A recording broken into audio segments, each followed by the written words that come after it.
নিজের সুখ ত্যাগ করে 7 ভাই বোনকে মানুষ করা টিয়া খাতুন এখন বাস করছেন প্লাস্টিকের বস্তা দিয়ে তৈরি জীর্ণ ঘরে। পুরে ঘর তুলছি কাগজ দিয়ে এবং সালাসুলা দিয়ে। অন্যের বাড়িতে কাজ করে পাওয়া পানি পান্তাতেই জীবন কাটছে 55 বছর বয়সী এই নিঃসন্তান বিধবার।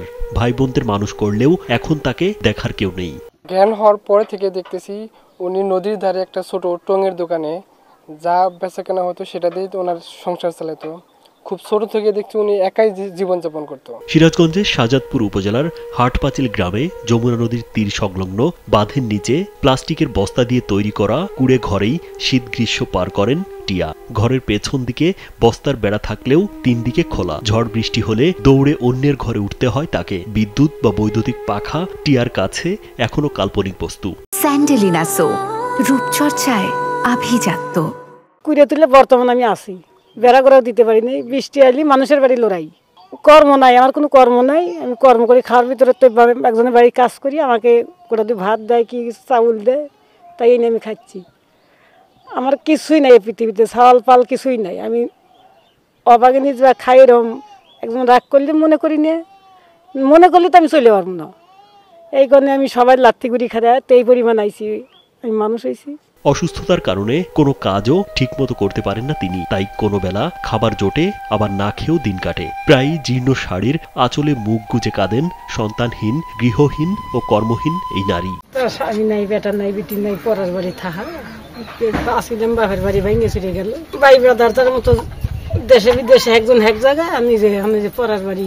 8 ভাই বোনের মধ্যে 55 বছর বয়সী টিয়া খাতুনই সবার বড়। হতদরিদ্র বাবা মা তাকে বিয়েও দিয়েছিলেন, কিন্তু বিয়ের 9 মাসের মাথায় দুর্ঘটনায় স্বামীর মৃত্যু হয়। এর কয়েক মাস পর মারা যায় তার মা। মায়ের মৃত্যুর পর 7 ভাই বোনকে মানুষ করার দায়িত্ব কাঁধে তুলে নেন টিয়া। বাবা বৃদ্ধ হয়, সংসারের দায়িত্বও নিতে হয় তাকে। আমার স্বামী যখন মারা গেল, আমি বাপের বাড়ি আসলাম। 6 মাস গেল না, 6 মাস গেল না, আমার মা মারা গেল। আমার বাবা কোনো কর্ম জানে নাই, কে শুধু কাঁচামাল বেঁচে খাইছে, ছেলেবেলে হয়ে গেছে। আমি সেই বাড়িতে আসলাম, আবার বিটে বাড়ি ব্যাগ নদীতে ভেঙে নিয়ে গেল, ঘর বাড়ি নিয়ে গেল। তখন বাইরে ভাই ব্রাদার ব্যাগ দানা দানায় ছোটো ছোটো 2টা বোন ছিল। মরার পর কিন্তু আমি বিয়ে দিছি, চা চিনতে যেভাবেই হোক আল্লাহ বিয়ে দিয়ে উঠছি। এখন সবাই এর লোক ভাগাভাগি, আমি একা, আমার ছেলেপেলে নাই। বাড়িঘর ভাঙা যাওয়ার পর বাদে এসে একজনের বাড়িতে আশ্রয় লিছেন। মুদি দোকান চালিয়ে একের পর এক ভাই বোনদের বিয়ে দেন তিনি। এরপর আবার নিঃসঙ্গ হয়ে পড়েন। বছর 3 আগে বাবার বসত বাড়ি যমুনার ভাঙনে বিলীন হয়ে গেছে। ভাই বোন সব বিয়ে করে তাদের ছাওয়াল পারলে তার এই দিন পাচ্ছিল না, তারা বাড়ি ভাঙ্গা, তারা যার যার মতো ভিন্ন অন্য দেশে দেশে চলে যায়। তখন আমার এই বোনে আশ্রয় লিব কোন জায়গা? তখন ধরেন যে এই বাদের ফারে সে আশ্রয় লিছে, এর ঘর বাড়ি কিছুই নাই।